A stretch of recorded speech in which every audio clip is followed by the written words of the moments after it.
Welcome student, मैं हूं Tande sir technical channel में आपका स्वागत है। डियर फ्रेंड, आज हम एक और नई वैकेंसी के साथ आपके सामने हाजिर हैं। डियर फ्रेंड, आज हम नावल डॉकयार्ड विशाखापट्टनम के द्वारा जो वैकेंसी जारी की गई है, इस वैकेंसी में आईटीआई वाले स्टूडेंट के लिए अप्रेंटिस का एक स्कीम जारी किया गया है। तो नावल डॉकयार्ड जो एक विशाखापट्टनम में है और ये जो है मिनिस्ट्री ऑफ डिफेंस के अंतर्गत आता है। चलिए देखेंगे इसमें ये जो मिनिस्ट्री ऑफ डिफेंस नेवी के अंतर्गत इसमें जो आता है, enrolment of engagement trade apprentice 2024-25 batch के लिए है। और ये जो नावल डॉकयार्ड अप्रेंटिस स्कूल है, ये विशाखापट्टनम में इसकी ट्रेनिंग सेंटर होती है। अब यहाँ पर जहाँ विशाखापट्टनम में नावल डॉकयार्ड विशाखापट्टनम में जो ट्रेनिंग सेंटर है, यही आईटी वाले स्टूडेंट को ट्रेनिंग का एक 1 ईयर का ट्रेनिंग अप्रेंटिस करवाती है। इसमें एक चीज़ है कि आईटी वाले स्टूडेंट जो अलग अलग स्टेट से अलग अलग ट्रेड से जिन्होंने आईटीआई कंप्लीट किया है, और ऐसे स्टूडेंट जिन्होंने अभी तक कहीं से आईटीआई मतलब कि अप्रेंटिस नहीं किया है, वही स्टूडेंट यहाँ पर इस नावल डॉकयार्ड विशाखापट्टनम से अप्रेंटिस कर सकता है। यदि किसी स्टूडेंट ने कहीं और से अप्रेंटिस कर लिया है तो दोबारा फॉर्म भरने की ज़रूरत नहीं है, क्योंकि आपका फॉर्म रिजेक्ट हो जाएगा, क्योंकि ऑनलाइन पोर्टल पर पहले ही चढ़ जाता है। ठीक है, इसमें अब application for invited from ITI qualified Indian nation candidate for apprentice training in the following designated trade for a period of 1 year at naval dockyard apprentice school Visakhapatnam. तो जो डीएएस जो विशाखापट्टनम में है, यहाँ पर इसकी जो बेच होगी, ट्रेनिंग बेच 2024 और 25 के लिए ही एलिजिबल होगी। और इसमें अकोमोडेंस विथ अप्रेंटिस एक्ट 1961 के अनुसार ही अप्रेंटिस का जो एक्ट है, उसी के अनुसार इसकी सारी जो रूल्स और रेगुलेशन है वो फॉलो किए जाएंगे। Conjunction with apprenticeship rules 1992 as amendment from the time to time. तो 1961 और 1992 में जो भी इंगेजमेंट हुआ था, वो सारी चीज़ों को फॉलो किया जाएगा। चलिए देखते हैं। सबसे पहले अब नंबर ऑफ पोस्ट अलग अलग ट्रेड वाले स्टूडेंट के लिए। तो यहाँ पर साफ लिखा हुआ है अप्रेंटिसशिप डेजिग्नेटेड ट्रेड। तो इसमें सबसे पहले देखेंगे तो इलेक्ट्रॉनिक्स मैकेनिक के लिए वैकेंसी जारी की गई है, और इसमें इलेक्ट्रॉनिक्स इसमें रिलेवेंट जो ट्रेड है, इस ट्रेड के स्टूडेंट भी इसमें फॉर्म भर सकते हैं। एक तो इलेक्ट्रॉनिक मैकेनिक वाले and mechanic radio and TV वाले भी इस ट्रेड के लिए फॉर्म भर सकते हैं। अप्रेंटिस की जो टोटल पोस्ट है यहाँ पर वैकेंसी में 36 पोस्ट है। ये काफ़ी बल्क पावर में है। इसमें अलग अलग कैटेगरी वाइज वैकेंसी इसको डिफाइन किया गया है। अनरिजर्व कैटेगरी में 19 पोस्ट है, ओबीसी कैटेगरी में 10 पोस्ट है, एससी में 5 पोस्ट है और एसटी में 2 पोस्ट है। इसमें पीडब्ल्यूडी कैटेगरी वालों के लिए हॉरिजेंटली रिजर्वेशन जो होता है, उस रिजर्वेशन को शो किया गया है। एक्स सर्विस मैन के लिए भी हॉरिजेंटली रिजर्वेशन शो किया गया है। बाकी वैकेंसी नंबर ऑफ जो पोस्ट है वो डिक्लेयर टाइम के अकॉर्डिंग किया जाएगा। सेकंड देखेंगे फीटर ट्रेड के लिए। तो ऐसे स्टूडेंट जिन्होंने रिसेंटली आईटीआई पास किया हुआ है और कहीं से अप्रेंटिस नहीं किया हो, वही इस फॉर्म को भरेंगे। ठीक है, अदरवाइज जो स्टूडेंट कहीं और से किसी और कंपनी से या कहीं और गवर्नमेंट सेक्टर से अप्रेंटिस कर लिया है, वो इस फॉर्म को नहीं भरेगा, क्योंकि अप्रेंटिस जो है गवर्नमेंट सेक्टर से यदि आपको अप्रेंटिस करना है तो वो ओनली फॉर 1 ईयर का ही होता है और एक ही बार होता है। ठीक है, एक ही बार होता है, बार बार आप अप्रेंटिस नहीं कर सकते। ये कुछ रूल्स और रेगुलेशन होते हैं। फीटर ट्रेड जो है, फीटर ट्रेड से जिन्होंने आईटीआई किया हुआ है, इसमें रिलेवेंट जो ट्रेड है वो फीटर ट्रेड को ही माना गया है। 33 पोस्ट है, इसमें टोटल पोस्ट डिक्लेयर की गई है। और इसमें यूआर कैटेगरी की 17 पोस्ट है, ओबीसी कैटेगरी की 9 पोस्ट है, एससी कैटेगरी की 5 पोस्ट है और एसटी कैटेगरी की 2 पोस्ट है। इसके बाद एक और ट्रेड है seat metal worker ITI trade. ये 1 ईयर का कोर्स होता है। तो सीट मेटल वर्कर ट्रेड, यही ट्रेड इसमें एलिजिबल होगा। 33 पोस्ट यहाँ पर टोटल डिक्लेयर किया गया है, जिसमें से यूआर कैटेगरी की 17 पोस्ट है, ओबीसी कैटेगरी की इसमें 9 पोस्ट है, 5 पोस्ट यहाँ पर एससी कैटेगरी की और 2 पोस्ट एसटी कैटेगरी के लिए है। अब इसमें देखेंगे नेक्स्ट है कारपेंटर ये भी 1 ईयर का ही कोर्स होता है। जैसे फीटर 2 ईयर का कोर्स होता है, इलेक्ट्रिशियन 2 ईयर का कोर्स होता है, लेकिन इसमें कारपेंटर 1 ईयर का ही कोर्स होता है। और इसमें जो रिलेवेंट ट्रेड है उसमें भी कारपेंटर वन जो है वही रिलेवेंट होगा। 27 पोस्ट है इसमें। यूआर कैटेगरी की 14 पोस्ट है, ओबीसी कैटेगरी की 7 पोस्ट है, और एससी कैटेगरी की 4 पोस्ट है इसमें, और एसटी कैटेगरी की 2 पोस्ट है। क्योंकि ये इंडियन नेवी के द्वारा भर्ती जारी की गई है, तो ये टेक्निकल, यदि आप यहाँ से आईटीआई पास होने के बाद अप्रेंटिस करते हैं तो इंडियन नेवी की जितनी भी भर्तियाँ आती है उसमें इस अप्रेंटिस के तहत आपको उसको एक अलग से बोनस अंक या फैसिलिटीज़ दी जाती है कि आपने यहाँ से ट्रेनिंग किया है, वो बाद में आपको काम आता है। जब भी गवर्नमेंट वैकेंसी इंडियन नेवी की निकलेगी तो यहाँ से ट्रेनिंग करने के बाद आपको इसका बेनिफिट प्राप्त होता है।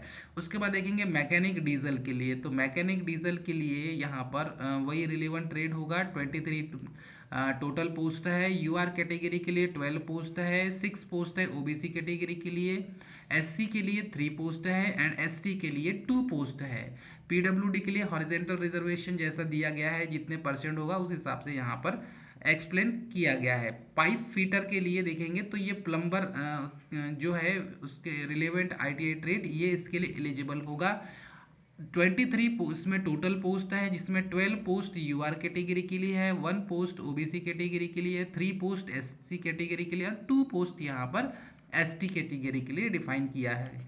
इसके बाद देखेंगे इलेक्ट्रीशियन ट्रेड। और इलेक्ट्रीशियन से जिन्होंने आईटीआई किया हुआ है ये उनके लिए बहुत अच्छी अपॉर्चुनिटी है।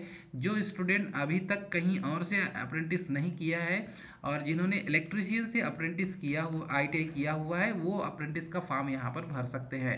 ध्यान रहे स्टूडेंट, सबसे पहले आपको लॉगिन करके एनएटीएस के नेशनल अप्रेंटिस स्कीम में आपको जाके पहले रजिस्ट्रेशन करना होगा, उसके बाद ही आप फॉर्म भर सकते हैं। आईटीआई इलेक्ट्रीशियन ट्रेड में इलेक्ट्रीशियन ट्रेड के स्टूडेंट फॉर्म भरेंगे। टोटल पोस्ट है 21, इसमें यूआर कैटेगरी में 11 पोस्ट है, ओबीसी कैटेगरी में यहाँ पर 6 पोस्ट है, 3 पोस्ट एससी कैटेगरी में है और 1 पोस्ट एसटी कैटेगरी में है।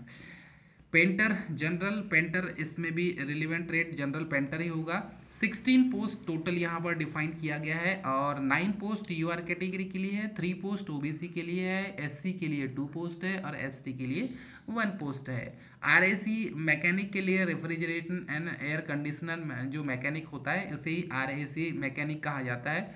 और इसमें टोटल जो पोस्ट है डियर फ्रेंड, आईटीआई जिसने आरएसी से किया है वो इस फॉर्म को अप्लाई करेंगे। टोटल पोस्ट यहाँ पर 15 है। 8 पोस्ट यूआर कैटेगरी के लिए है, 4 पोस्ट ओबीसी के लिए है, 2 पोस्ट एससी के लिए और 1 पोस्ट एसटी के लिए है।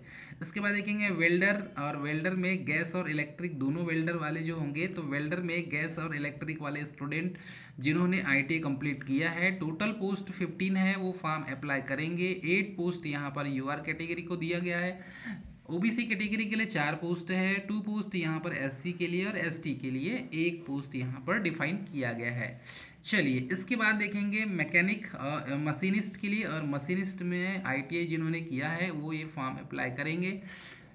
टोटल पोस्ट यहाँ पर देखेंगे तो 12 पोस्ट है, 6 पोस्ट है यहाँ पर यूआर के लिए है, 3 पोस्ट ओबीसी के लिए है, 2 पोस्ट एससी के लिए और 1 पोस्ट एसटी के लिए है। उसके बाद नेक्स्ट ट्रेड है यहाँ पर इंस्ट्रूमेंट मैकेनिक।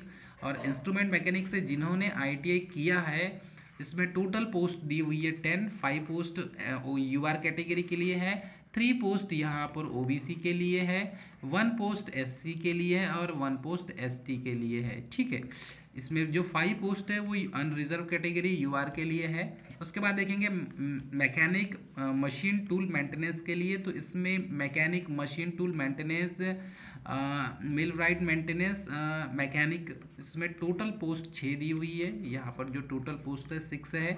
यूआर के लिए 3 पोस्ट है, ओबीसी के लिए 2 पोस्ट है, 1 पोस्ट एससी के लिए है और एसटी के लिए नो वैकेंसीज।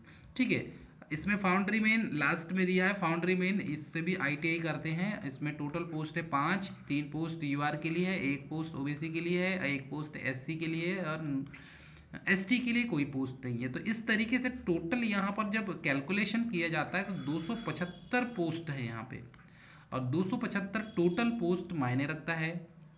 डियर फ्रेंड, यहाँ से यदि आप आईटीआई अप्रेंटिस करते हैं तो इसका बहुत बड़ा बेनिफिट आपको आगे चल के मिलेगा।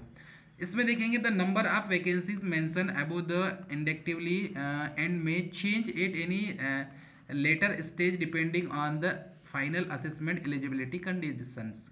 देखिए, वैकेंसी 275 है। वैकेंसी बढ़ने की भी संभावना होती है इसमें और घटने की भी संभावना होती है, जैसी रिक्वायरमेंट होगी उस हिसाब से डिसीजन लिया जाता है गवर्नमेंट के द्वारा।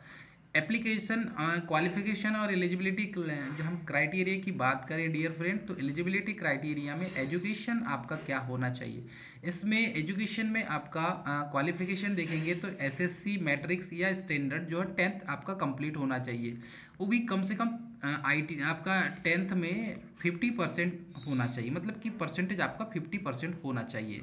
उसके बाद रिमार्क में आपको एक्स्ट्रा आपके पास क्या होना चाहिए, कैंडिडेट पास्ड ड्यूरिंग द कोविड-19 pandemic having certificate without marks grade point pass percentage shall be made eligible separately appearing return examination subject to fulfil the eligibility criteria. यहाँ पर साफ बोला है, जो कोविड-19 में पेंडेमिक में जो सर्टिफिकेट विदाउट मार्क्स वाले जो हैं वो उनको अलग से एग्जामिनेशन फुलफिल करना होगा। उसके बाद देखेंगे तो यहाँ पर आईटीआई का सर्टिफिकेट एनसीवीटी या एससीवीटी का होना चाहिए, और इसमें मिनिमम आईटीआई आप जब करते हैं तो आईटीआई में आपका 65% होना चाहिए एग्रीगेट, तभी आप फॉर्म भर पाएंगे।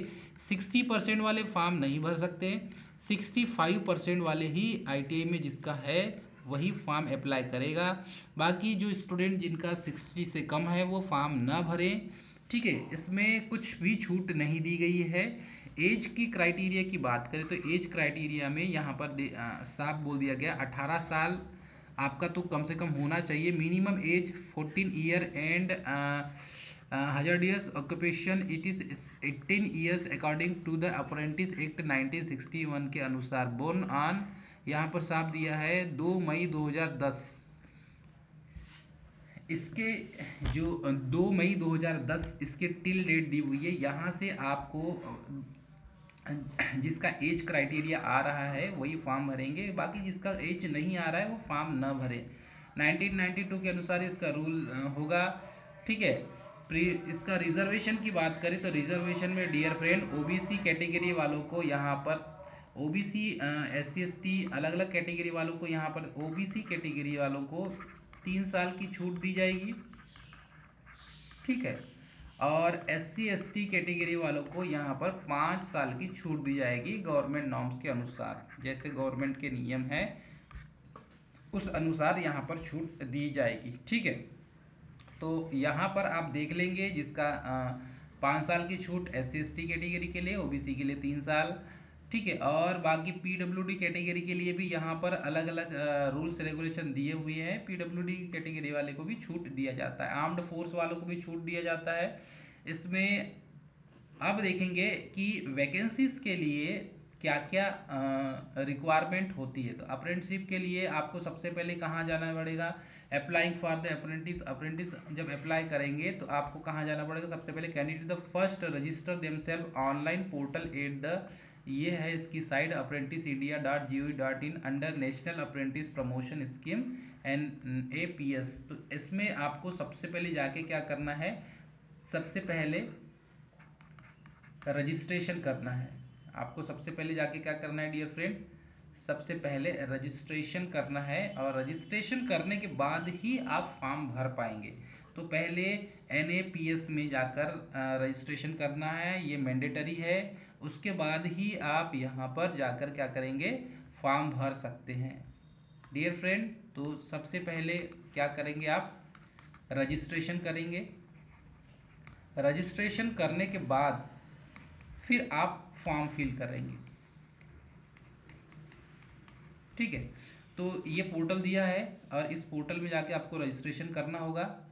ठीक है, उसके बाद यहाँ पर दिया है ओपन apprenticeindia.gov.in पोर्टल को ओपन करना है, और कैंडिडेट रजिस्ट्रेशन पेज पे जाना है, और बेसिक डिटेल जो है वो name, date of birth, email ID, email address, mobile number, ये सारी चीज़ को आपको क्या करना होगा डियर फ्रेंड, वहाँ जाकर भरना होगा। Post submission system generated. ठीक है, ईमेल आईडी वगैरह पूरा एक्टिवेट आपको करना पड़ेगा।